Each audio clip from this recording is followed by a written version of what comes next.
today we're going to scout a new piece. Never been in here before. It's a small piece.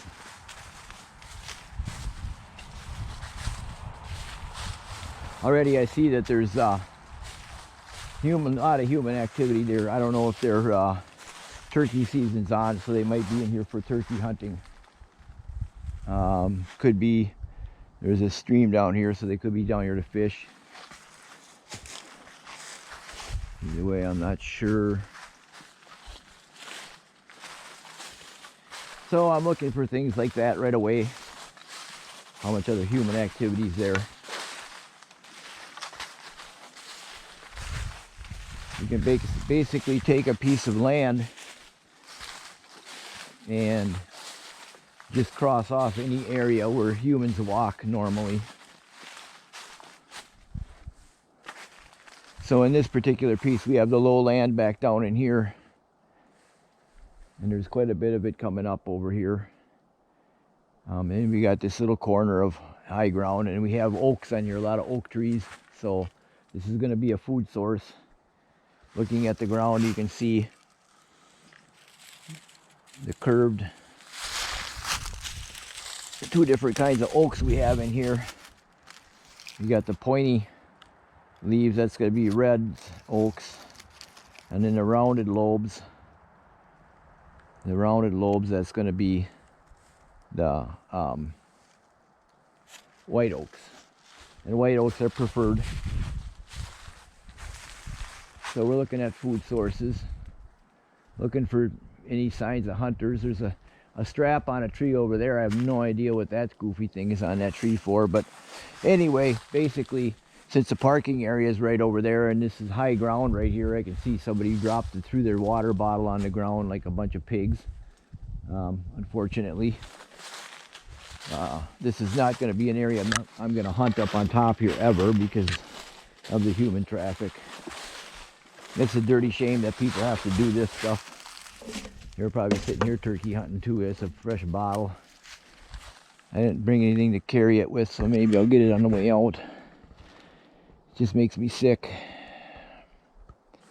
Kind of broke down the land already, and this was more cyber scouting than anything right off the bat already, that I knew what I wanted to do here. And the deer are going to be all bedded down in the lowlands down in here, so I need to really get down in there and take a look at that. We've got a river running through, and then I see we had some backwaters cutting the land up into pieces as well. So I'm going to get down in this lower land here and see what this looks like and look for bedding. The camera won't pick it up. There's another little rub back in there.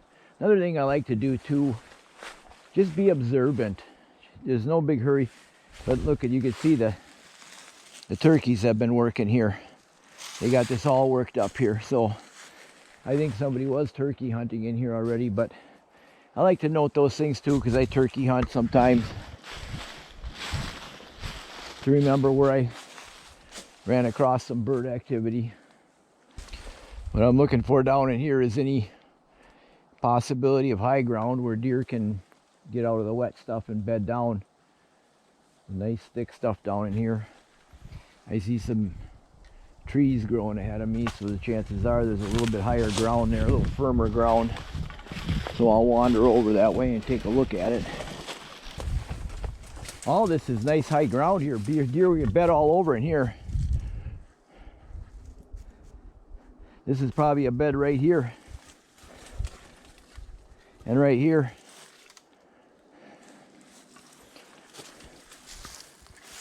Definitely right here. Again, we had our major food source is all going to be up there on top of that hill, and then there's crop fields back behind there. So I'm assuming all the deer are going to move that way to feed. So this is just a little piece, so I'm going to circle all the way around the piece I can be on and then come back and go that way and check that whole thing out. I'm going to be watching for any beds in here and anywhere where they might cross out of here to go up there. Telltale signs of big tracks, rubs. There's a nice trail coming across right here. See, there's the kind of thing that I like to look for. I don't know if the camera will see it real well, but right on the other side there's a rub right there. We have a nice trail coming across, and there's a rub right there. So if I would had come in and just said I'm gonna throw up a hang and hunt on this spot without doing any scouting, I wouldn't have came to this side. I would have stayed on that side, because I'm assuming the bedding is back behind me here. I would have walked this perimeter and I would have found that rub there, and I probably would have set up on that right away.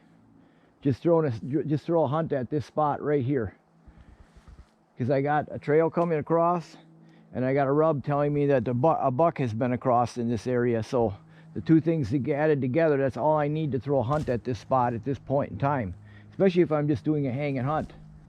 That's all I need to know to take a chance at it. And then there's another rub back in here on this side, so right here. So that's telling me there is a buck using this area here, and he's crossing right back here. So deer are creatures of habit.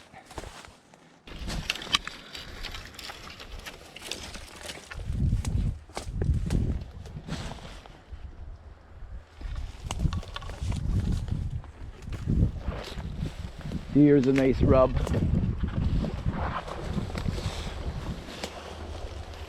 That's a very nice rub right there. That alone would make me excited enough to want to come in and do a hunt. And what I do too, and as I haven't been doing it, which I should have been doing already, is I should be marking this. I should have marked that crossing trail back there where them rubs were. That was my fault, my mistake. Guess I'm thinking more about talking to the camera right now. But that alone would be enough to make me want to come in and throw a hunt in here. That's a big enough rub that gets me excited to think there could be something good here. And again, you got to kind of think about how this works now.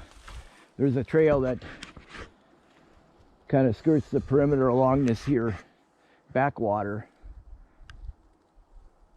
So that's probably how he travels, just like how I'm walking right now. Now, if that's made during the rut one time through, or if he's bedding in here and living right here, I don't know yet. And I may never make that determination either. But there's definitely high enough ground in here, and this is the wettest time of year too. That's another thing to keep in mind when you scout these areas. This area probably will never get any wetter than it is right now, so the more it dries up, the more bedding options they're going to have. The little places that I avoid, like I'm just avoiding that one right now, are usually the places that you end up finding the best sign eventually when you wander over there at some point down the road. And the reason is because everybody is just like I am. They scout the same way I do. See, now here's, I think we just found something major. It's kind of interesting. That trail paralleled all the way along, and then there was an obstacle. That tree fell down right back here, which kind of stops the flow of traffic easily through. But yet I can see this deer was still coming through right where I came through. I walked up in here, I turned the corner, I see two rubs on a tree, and there's a bed right there. This is a buck bed right here. There's the rubs, and there's his bed right there. I'll mark this on the map. Now, again, just to break this down, he's coming in here to bed down. Nobody's ever bothering him here. He gets up, he circles around here, he goes, and he's going to head for the crop fields and the oaks way over there. And this deer he'll go a mile if he has to go to be safe to feed. He'll even go further than that, but generally the idea is that the less they have to travel, the better, just like we are. We're lazy. So, but this is a perfect example. So now, if I wanted to hunt this deer, basically kind of like how I had planned it before with that rub where they crossed back, way back over there. Somewhere in that zone is probably where I would set up on him then. I might choose to come across the slough, I might not, but I'd be following this edge here. I want to be able to follow this edge or watch this edge, shoot to this edge, and hopefully this buck will get up out of this bed, come along here, go through there and follow that rim all the way around and then across at that first major spot that we found back there. And somewhere between here and there I'd want to be set up, maybe on the ground, maybe in a tree, whatever I can find. There ain't a whole lot of options in here. I might even choose to set up on the other side of the creek so I don't even have to cross, and then I can just shoot across the creek as he comes by. So that's how I would approach this situation. This is a perfect little learning example for people to see how this works. See, here's his bed. Right here's his bed. He comes in and he rubs that tree. It doesn't look like he peels across and goes across the creek. Yeah, he has that as an option too, but this is probably his easiest route.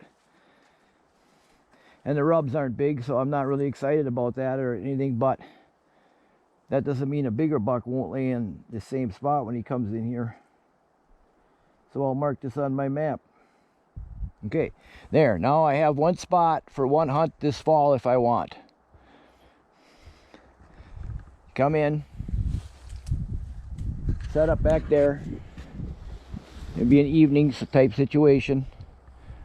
One other thing I can do, there's field down the road here, see what's going to be planted in that field, and if it's a crop that like beans or something that's pulling deer, I can also go and shine that field at night and see if there's a good buck on that field, or bucks, and that would give me more motivation to want to hunt this too, because there's a good chance, you know, it could be used by a big buck. So we found a nice little find there. That's a good find. Exciting. I like to find that stuff. See, here's another bed here too.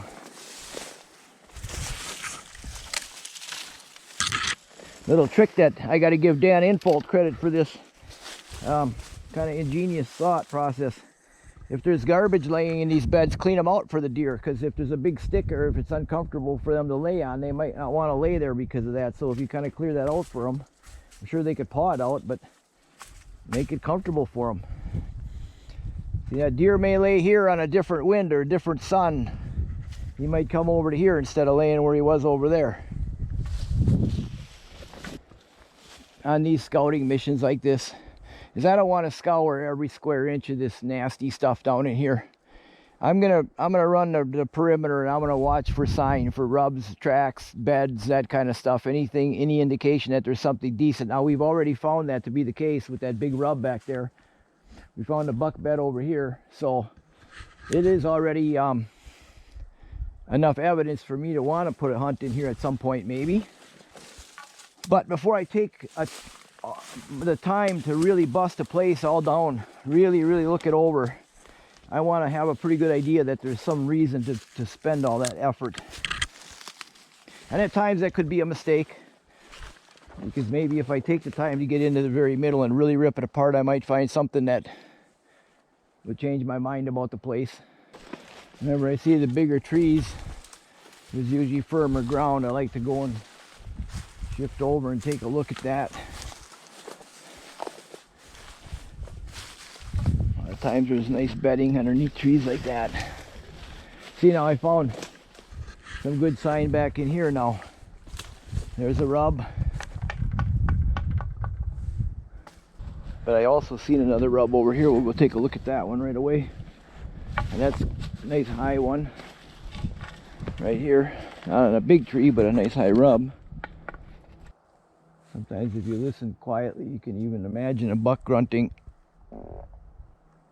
I think I just heard one. The sign doesn't lie. I'm going to keep saying that. The sign doesn't lie. Sometimes you don't read it right, but the sign doesn't lie. Here's another thing too to keep in mind. There's usually more deer than the sign shows you, because you just don't see it all.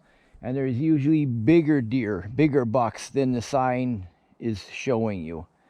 So if all the ingredients were there that I believe the big buck would like an area, I won't give up on it. I think that's the point in time when you throw a camera in a good situation to take inventory. I can't stress this enough. Take your time. Stop. Look around. See what you see. It's not a race. It's not a race.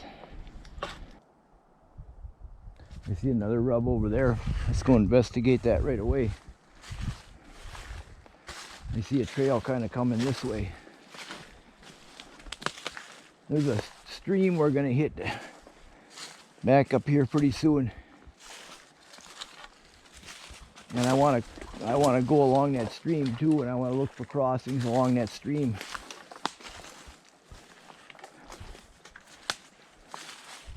Watch for deer tracks in the mud. Look, see how big they are.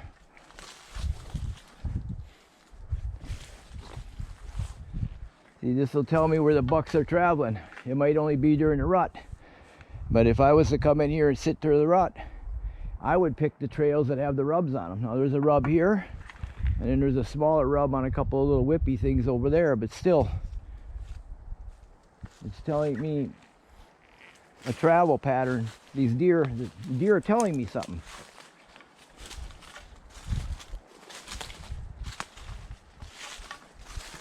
And I rely on memory a lot, but realistically I could break this down. You could walk every trail and mark every rub. And what I like to do is I like to look at it on my bigger computer at home. And then I even like to look at it on Google. I started using Google Earth. My buddy Chuck turned me onto that just this year. And those Google Earth maps are so much better than my Onyx for quality. And not only that, they have historical photos. They might have from an area, they might have 5, 6. Ooh, there they go. They might have 5 or 6 different years that they took photos, and then you can look at these lands from different times of the year. I like the fall of the year ones the best, or the winter ones. Yeah, I see a nice trail coming down to this creek. It crossed into here, and I see it crosses here, and it goes right this way here. And it's all going right up to where I saw that rub up ahead of me there. These deer will tell you how to kill them if you only listen. If you only listen. Here's a rub right here.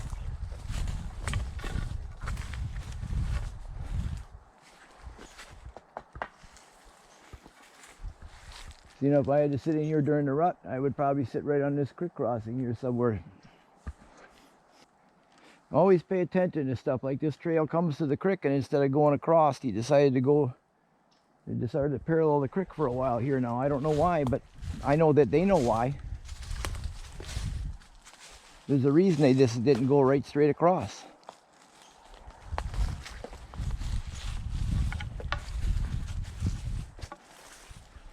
Here's another trail coming.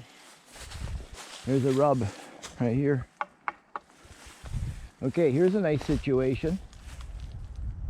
Especially like for the rut. You've got a trail coming in here. You had that trail came in that other way, and which had rubs on it too. They join up here. Oh, there, look, there's another rub right here. So what do we got? We got a perfect spot here to cross. Now, I don't know why they're choosing to cross here. It looks like there's a backwater slough back in there or something. So that's probably why. You see, they probably, if they cross over here, they probably have to cross that slough again. Whereas if they come down here, they only have to cross once. Like I said, they know why they're coming here. So this is a spot that I would definitely have some possibility for the rut. Another rub here, and there's a trail coming here too. That's probably why there's a rub there. See, look at how all these trails, this spot keeps getting better and better and better. Now I've got a third major trail coming back to this crossing here somewhere, wherever they cross. There's a historic rub back in there too. Now this is good and bad to a certain degree because it's hard for me to find the right wind to hunt all three of these trails.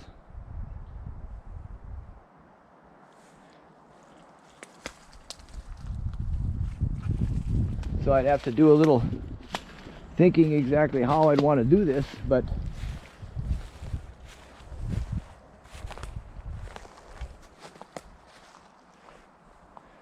you know, and then that's private land over there too. Looks like there's a trail that goes up the creek bank right there. I bet you that's where they all cross here. Another thing you can usually tell is when you look in the stream, when the deer walk across, you can see right where they're walking in the water, unless it's a spot where he gets washed out constantly. But I'm sure they cross right there. Them other two trails come in, hook together, and they come down through here. This other trail comes in here too. All these rubs are telling me these deer are all coming from different points to the same point. They want to come across right here. This is the kill spot right here, for, in my opinion.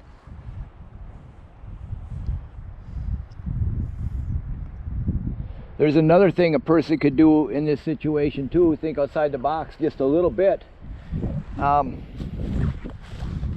Okay, I got a trail coming in from here, leading the deer to here somewhere, maybe right to here where they come in, and these other deer are following in here too. And since I have an opening here with the ground, with the creek being here, why can't I sit in that little bush over there, or in that clump of trees right there, and just put up a little netting or something and hunt right there? And then, since all the activity is coming through here and going up this way, just hunt when the wind is going across the creek that way.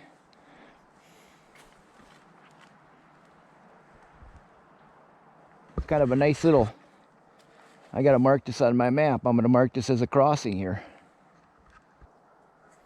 Okay, so now we had a spot back there where that might be an early season spot where that buck beds and it heads up to the fields. And now we have a rut spot. And I'm gonna mark just the creek right here and hope my memory's good enough to remember this. I like the idea of hunting at it from the other side. Now here's another thing too to keep in mind with this though. This grass is all dead right now. But this grass is actually really tall. See how tall that sits up? That sits up almost 3 feet tall. So before this all dies down, this whole area here is going to be grass waist high up in here too. You got to remember that too. You got to keep that in mind. If you think you're going to hunt from the ground and shoot a deer here, you got to remember that. Such a sissy, I don't want to get wet.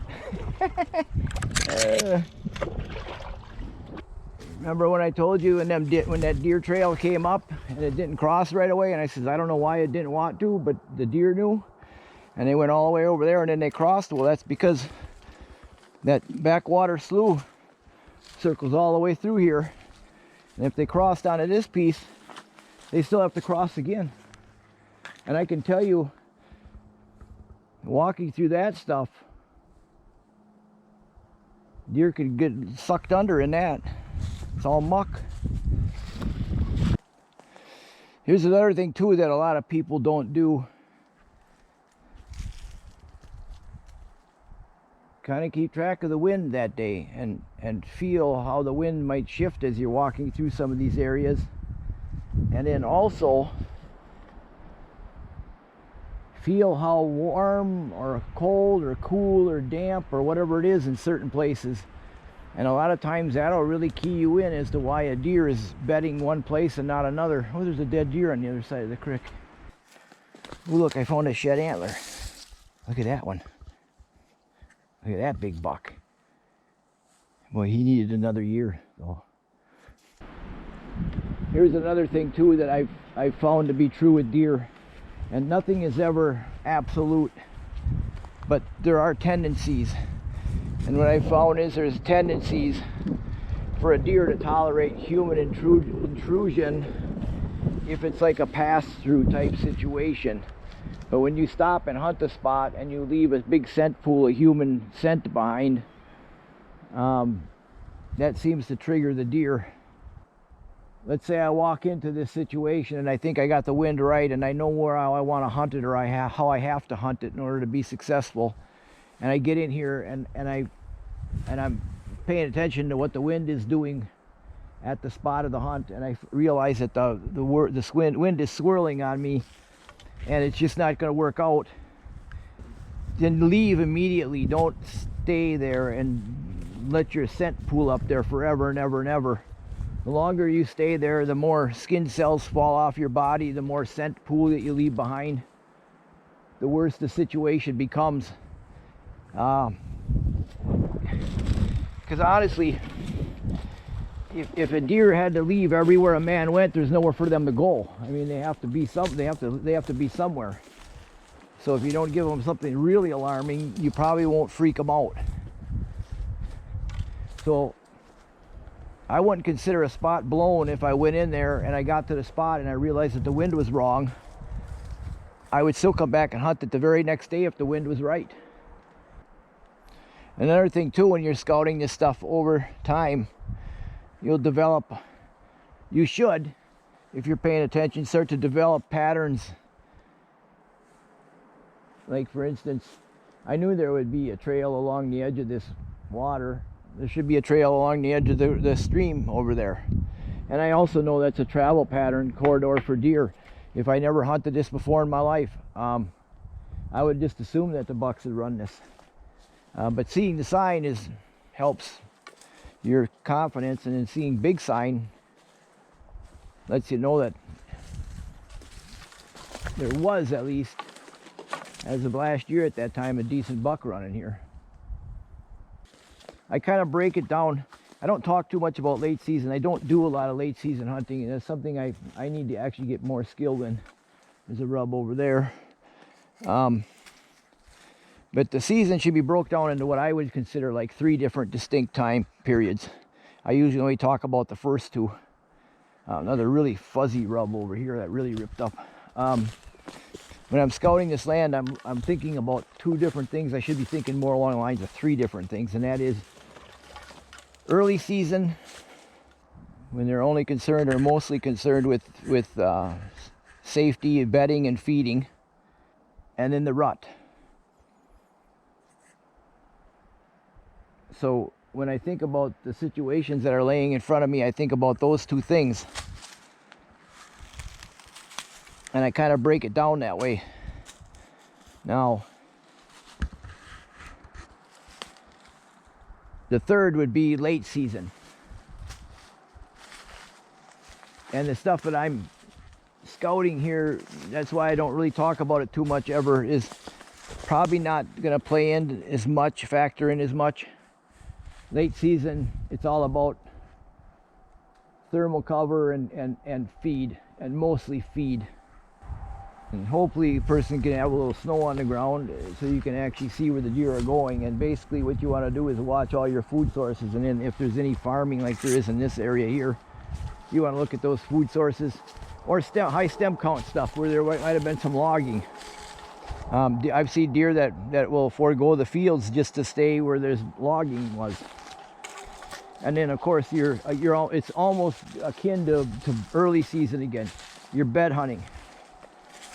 You know your country, you know where the beds are, and you're going to kind of drop back to bed hunting again. You get between the feed and the bed sources, and try to pick them off as they come through.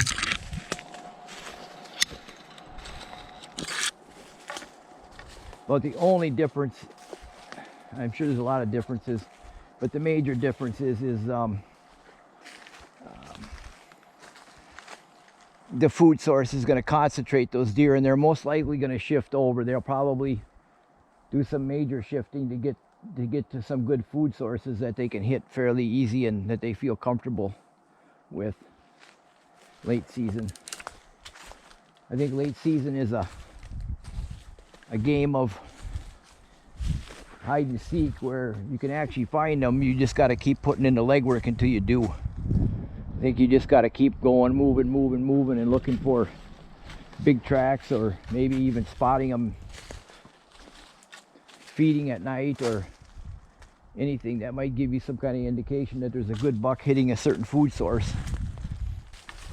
So you look at this mess here.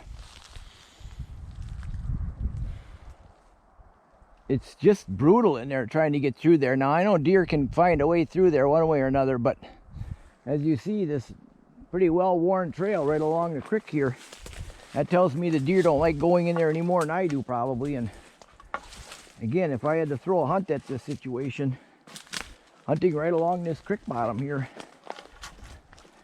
just kind of a going in blind, not a bad situation. When you look at that nightmare in there, man, that is worse than I thought it was going to be in here.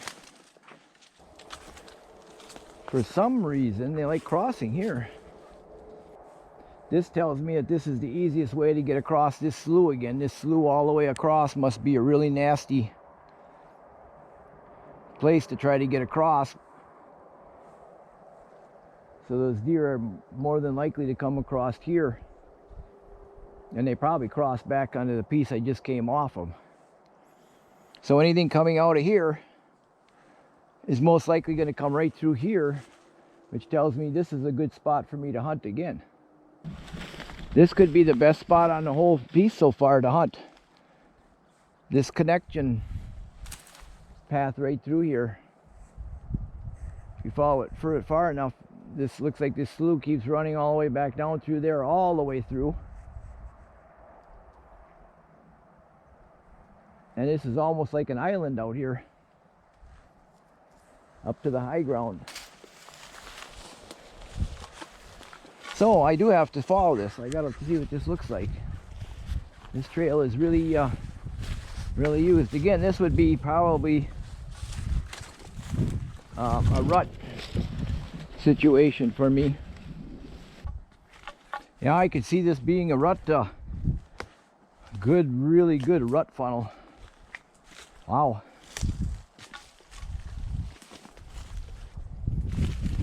Inventory camera has to go on this trail. This is where I would put my inventory camera. They got nowhere to go. Get the trail off, the camera off at a 90 to the trail, and find an opening and put some height on it and just watch what comes through. This I would consider like the interstate. I like to put cameras on. That's a really good way actually for me to explain it. I like to put trail cameras on interstates because you don't get quite as tight on them, uptight and personal, and probably mess them up so much. That trail branch, so that's an off ramp for the interstate. So I want to put my camera back further back where I first came in there more, where I get all the flow. See, now this thing here kind of comes to a point, and I see a rub right up in here. This is that. I think this is that other trail that I referred to before that came in here. Yeah, and it goes. Yeah, and there's a rub here, a big rub here too. Good one here actually.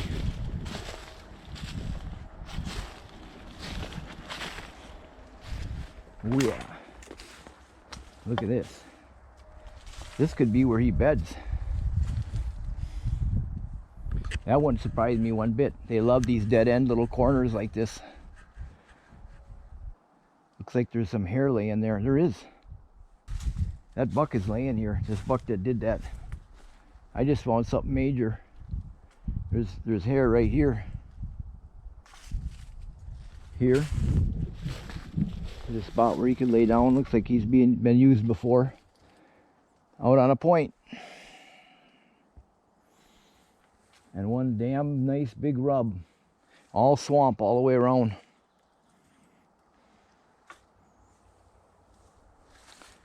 Oh boy. You know, and even This trail coming in was pretty strong all the way to this point. After that, that trail was pretty faint after this. I'm going to make a couple more steps and I'm going to mark the bed here so both these points show up. See, this is a major find here. If this buck is still alive. Okay, here's a nice buck bedding situation. There's a real nice rub right there. And he lays either here or up there. There's another spot over there. He lays on occasion. I was anticipating that buck bed being here because this is a long point that ends where, I don't know if you can see it, but there's swamp. There's like actually an old oxbow of the river comes all the way around. I know it ain't gonna show up on camera. All the way around and all the way back out, and there's only one little piece of land that comes all the way in, probably 150 yards, 200 yards back to the mainland, and on the other side there's a river. And I saw one little rub. It's up in there. That caught my eye first, and I thought, well, there's a good possibility there could be a really good buck bed back in here because it's on this dead end point. They like these spots where they don't get bothered, and there you go. There he is right there. And the nice thing about this is so huntable. It's not crazy. It's not funny. If you go back this way, you take this trail out. That's his only way out, really. I mean, he can go anywhere he wants, but that's where he's going to go. And he's going to hook right back around and either cross the river and go that way or go back to the mainland around on that point. So I need to just push myself back out here far enough that he can't see me and pick out a tree. And just go sit there opening morning and make sure I got my deer card in my vehicle so I can drag him out. Tag out, drag out. Here's the bed right here. Here's where he's spending most of his time.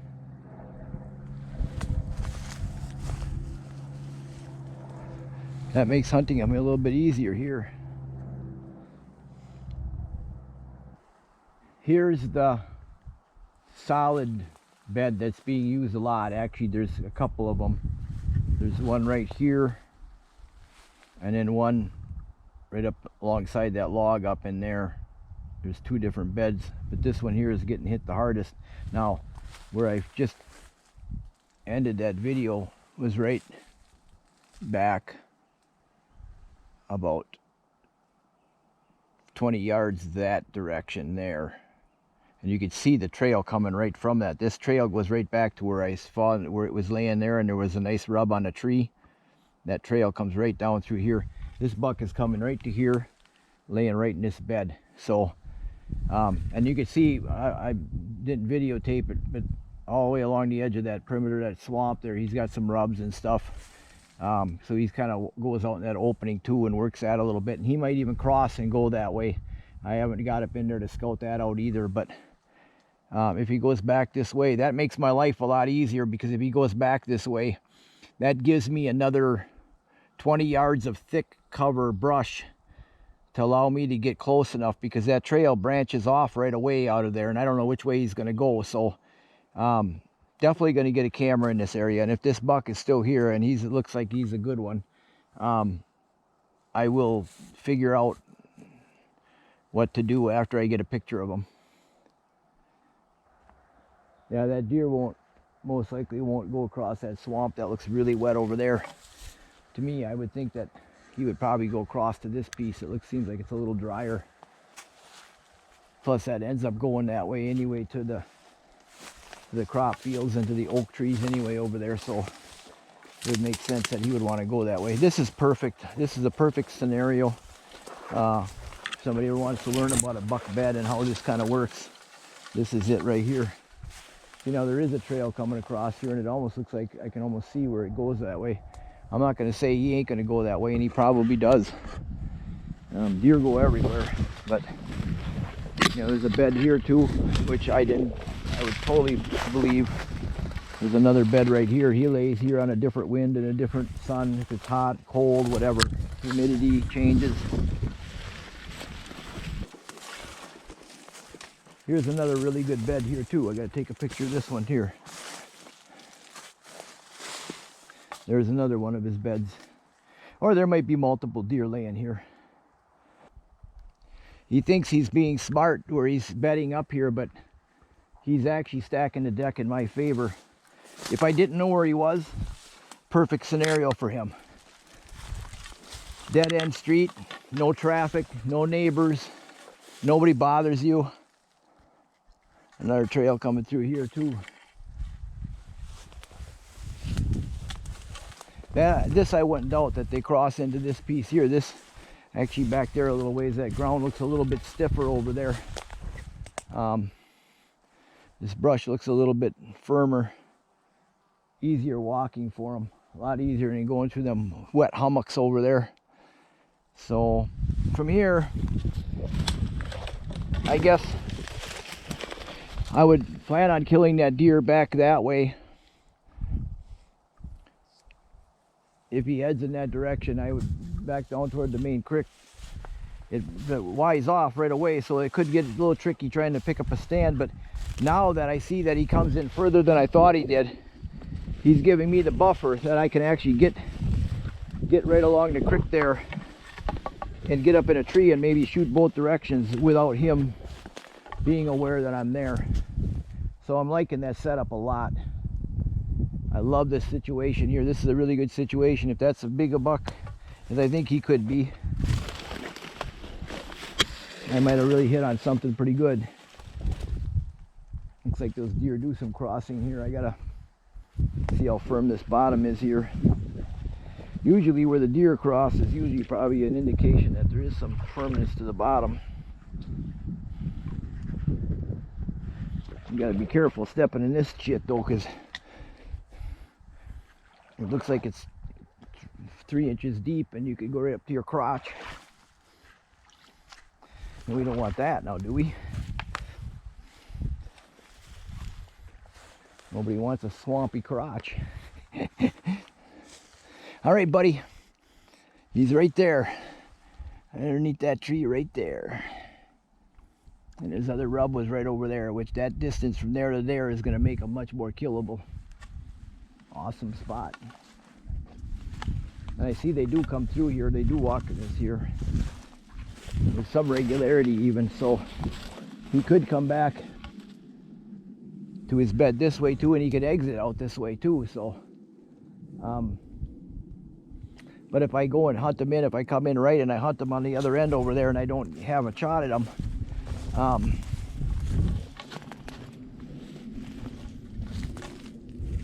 I won't blow this spot up.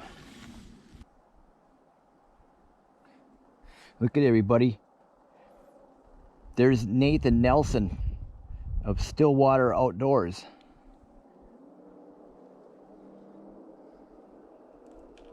Bye, Nathan.